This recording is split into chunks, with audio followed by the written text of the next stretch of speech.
जो मुनियों के लिए संविधान बनाया वो मुनि पालन करें, जो श्रावकों के लिए बनाया वो श्रावक पालन करें।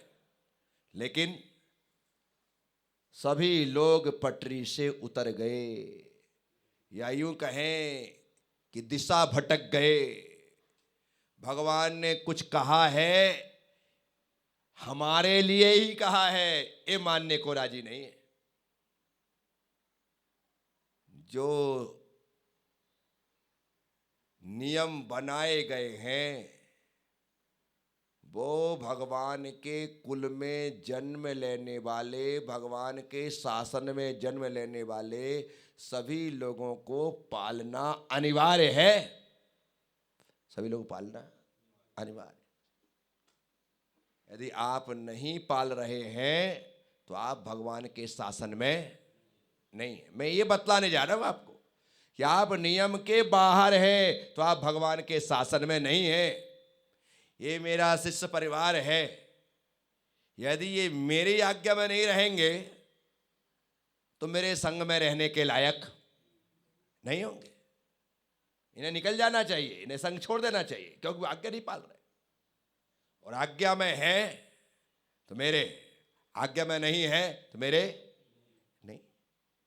शिष्य का काम ही है गुरु की आज्ञा में रहना। मैं आचार्य प्रज्ञा सागर, भले मैं आचार्य हूं लेकिन आज्ञा तो मेरे गुरुदेव की चलती है। किसकी चलती है? मैं उनके आशीर्वाद से ही चलता हूं। कल प्रश्न पूछा था ना कि गुरुदेव हम आपको याद करते, कभी आप भी हमें याद करते हो क्या? है? कल मैं इतना व्यस्त था कि गुरुदेव के आशीर्वाद लेने की बात ही नहीं आई। परंतु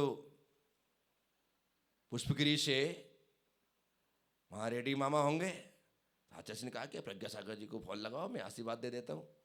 मैं पीछे गया था, एकदम से बोले आचार्य जी का आशीर्वाद आया, और मेरे का कमाल हो गया। तुरंत मैंने नमोस्तु किया। गुरु पूर्णिमा पुण्य बहुत बहुत आशीर्वाद दे दिया। इससे ज़्यादा क्या है कि गुरु अपने को याद करके आशीर्वाद प्रदान करे, इससे बड़ी बात क्या हो सकती है? कि चल करके उनकी खबर आई कि बेटा आशीर्वाद आज गुरु पूर्णिमा के अवसर पर। नहीं तो अपने कार्यक्रम में ही अपने ऐसा चल रहा था कि तो कहने का मतलब गुरु भी याद करता है, गुरु भी याद करता है, पर शिष्य रोज याद करता है।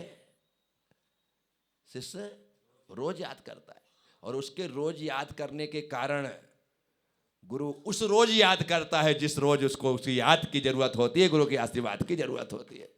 और ऐसा हमारे मास्टर साहब बराबर कहेंगे कि जब भी मुझे जरूरत पड़ती है उस दिन कहीं ना कहीं से आपका किसी न किसी प्रकार से फोन आ जाएगा कि भाई मास्टर साहब को फोन लगाओ, आशीर्वाद देना, कहीं ना कहीं से पहुंच जाएगा।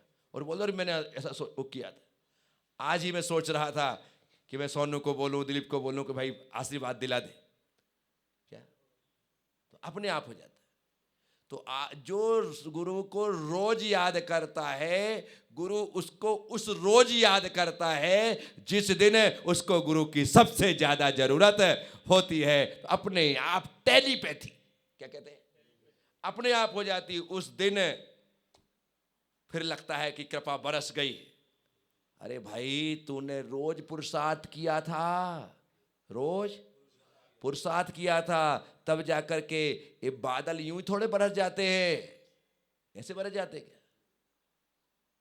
गर्मी के दिनों में लगातार प्रयास चलता है, किसका? ऊपर वाले का। समुद्र का खारा पानी, धरती का पानी खींच खींच करके ऊपर इकट्ठा करते हैं, और फिर बारिश के दिनों में जितना इकट्ठा किया है सब बरसा करके सारी धरती को आप्लावित कर देते हैं, हरी भरी कर देते हैं। तो लगातार, तो बहुत मैंने बात की है। आप शिष्य रोज याद करता है, और गुरु उस रोज याद करता है जिस रोज तुम्हें गुरु की सबसे ज्यादा जरूरत होती है। तो अपने आप समझ। तो वीर शासन जयंती, कौन सी जयंती?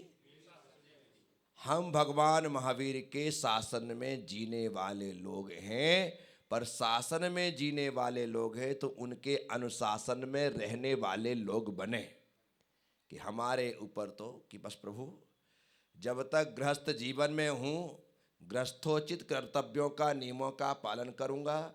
उसके पश्चात मुनि मुद्रा को मैंने धारण किया, पिच्छी को धारण किया, फिर मुनि बन करके उस अनुशासन को पालन करूंगा। क्योंकि मुझे पता है जब तक मैं इस अनुशासन का पालन नहीं करूंगा तब तक मेरी आपसे उस मोक्ष में मुलाकात नहीं हो सकती, और मैं आपसे मुलाकात वहां मोक्ष में आकर करना चाहता हूं। इसलिए आप जैसा कहोगे मैं वैसा करने को तैयार हूं। आपकी रजामंदगी होना चाहिए कि आप बिल्कुल पूरी तरीके से उनसे मिलने के लिए बेताब हो जाओ, और जब बेताब होगे तो आ जाओ। हैं? बहुत दिन हो जाते हैं ना सौरभ, तो आपस में बात होने लग जाती है, कब चलना है, क्या कल ऐसा कोई काम तो नहीं है ना, कल चलते हैं। ये बात चालू हो गई। क्यों? क्योंकि तुम्हें भीतर से अब ऐसा भाव जागृत होने लगा, बेताब हो गया कि अब तो बहुत दिन हो गए, और संडे को गए थे, 8 दिन निकल गए कि बताओ इस काम में, अब तो चलना ही चलना है, 10 दिन हो गए, चलना ही चलना है, तो फिर वो हो जाता है। तो ऐसे भाव भी तो होना चाहिए। जब सागर के भाव चंद्रमा से मिलने के होते, क्या सागर के भाव चंद्रमा से मिलने के होते हैं, तो सागर के इस भाव के कारण में उसमें चढ़ाव आ जाता है, जिसे कहते हैं ज्वार। क्या कहते हैं? जिसे ज्वार कहते हैं। उतार को भाटा कहते हैं। क्या कहते हैं? ज्वार भाटा, उतार चढ़ाव। तो पानी जब पूर्णिमा का चांद निकलता है तो समुद्र की लहरें 10-10 मीटर ऊपर उछाले लेने लगती है। 10-10 मीटर ऐसी उछाले रहती है, और वो उछाले लेकर के उस चंद्रमा से मिलने के लिए बेताब हो जाती है, तो अपने आप उनकी ऊंचाई बढ़ जाती है। तो ऐसी भावना जब एक भक्त के मन में, शिष्य के मन में होती है, तो वह भगवान से मिलने के लिए बेताब हो जाता है, गुरु से मिलने के लिए बेताब हो जाता है कि अब कुछ भी हो जाए चलना है। हमारे पवन बाकलीवाल जब पिछले साल बीमार हो गए, ऐसी स्थिति हो गई कि ये आने जाने के लायक नहीं रहा। ऐसी स्थिति होने पर इसके मन से पूछो कि इसने इतना लंबा समय कैसे निकाला, उससे पूछो। अन्यथा जो लड़का हर 2 महीने 4 महीने में 8 दिन 15 दिन के लिए आकर के विहार करवाए, साथ में रहे, और अचानक उसके साथ यदि 6-8 महीने 12 महीने आने जाने की स्थिति ना बने तो क्या सोचता होगा? तो ये वो लोग ही जानते हैं जिनके साथ ऐसा कुछ घटता है। तो आज हम वीर शासन जयंती पर यही भाव लेकर के चलें कि हे प्रभु, हम आपके शासन में नहीं, हम आपके अनुशासन में जीना चाहते। हम आपकी जो आज्ञा है उस आज्ञा में रहते हुए जीना चाहते हैं, उस अनुसार से ही हमारा जीवन हो, ऐसी हमारी भावना है। नियम कोई कठिन नहीं होते, नियम कोई कठिन नहीं होते। नियम को उम्र की भी कोई दरकार नहीं कि नियम बुढ़ापे में ही पाले जाएंगे, जवानी में ही होंगे या बचपन में, नहीं होता। हमारे संघ में तीनों क्वालिटी है। कोई कहे कि बचपने में धर्म नहीं होता, इनको देखो, ये 3। कोई कहे जवानी में नहीं होता, हमको देखो। कोई कहे बुढ़ापे में नहीं होता, इनको देखो। आप कौन होते हो कहने वाले कि इसमें नहीं होता है? ये कहो कि आपका भाव नहीं होता। क्या? और बहाना बनाते हैं बुढ़ापे की, जवानी की, बचपने की कि इस उम्र में नहीं होता। हर उम्र में धर्म किया जाता है, किया जा सकता है। हमारे द्वारा नहीं हो रहा है तो ये धर्म नहीं होता ऐसा नहीं, हमारा भाव नहीं होता ऐसा कहना है। कैसा कहना है? भाव नहीं होता। ये आर्जव बच्चा है, कालानी नगर से आया, यानी कि इसके पिताजी तो मुझे बाद में जाने, लेकिन ये लड़का बस जब पहली बार मैंने कालानी नगर में प्रवेश किया, मेरे पास आया, पता नहीं उसको क्या अच्छा लग गया। पापा से, पापा महाराज जी कुछ भी अपने घर में लेकर के आना, पापा महाराज जी बहुत अपने घर में लेकर के आना, बस पीछे। पापा तो बाद में ये पंच कल्याणक में बाहुबली बना था और इसका साड़ो भरत बना था, तो उसके बाद पर इसको पहले लग गया।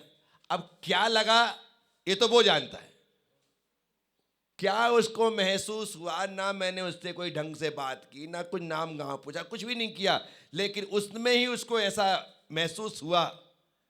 और जहां ये महसूस होता है ना, बस वहीं दिल से दिल के तार जुड़ जाना कहलाता है कि भाई महसूस हो गया है, बस वो आनंद है। अब ये संस्कार को लो, है उम्र इतनी सी, तिलक नगर 3 दिन का प्रवास, 3 दिन का प्रवास।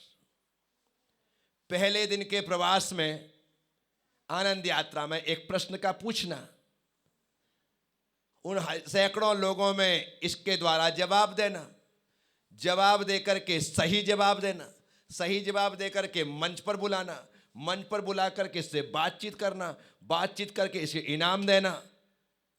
बस इतना ही तो किया। उसके बाद तो 2 दिन कहाँ रहा, किस बिल में रहा, अपने को पता भी नहीं, आया गया नहीं मिला इनाम, ऐसी स्थिति बनी। लेकिन उसको उस समय वो जो चर्चा स्टेज पर हुई, हो सकता है उस अननोन वो क्या बोलते हैं अवचेतन मन में वो बात बैठ गई। मैं वहां से निकल गया, गोयल नगर, वैभव नगर चलते हुए मैं वहां से जावरावाला मंदिर से सैटेलाइट से ऋषि तीर्थ से चलते हुए यहाँ आ गया, बिल्कुल सावेर पार करके आईपीएस में। कहाँ गया? अब ये बच्चा अपने घर में जिद करता है मुझे महाराज के पास जाना है। अरे भाई कौन सा अटैचमेंट है, पर हो गया, जाना है। इसके भाइयों ने सोचा ज्यादा कर रहा, चलो महाराज जी कौन सा रख लेंगे, छोटा सा तो है, क्या भगा देंगे डांट करके, चल, ज्यादा होशियार बन रहा है। ये आया, इसके भाई ने मुझसे बात की, प्रतिक्रमण के पश्चात बात की, महाराज जी ऐसी ऐसी बात है, ये बड़ा रो रहा है, जिद कर रहा है कि मुझे महाराज जी के पास जाना है, महाराज जी के पास जाना है। मैंने कहा जिद कर रहा है तो छोड़ दो, 2-4 दिन के लिए हमारे बच्चे के साथ खेल लेगा। मैं सीधा ही बोला।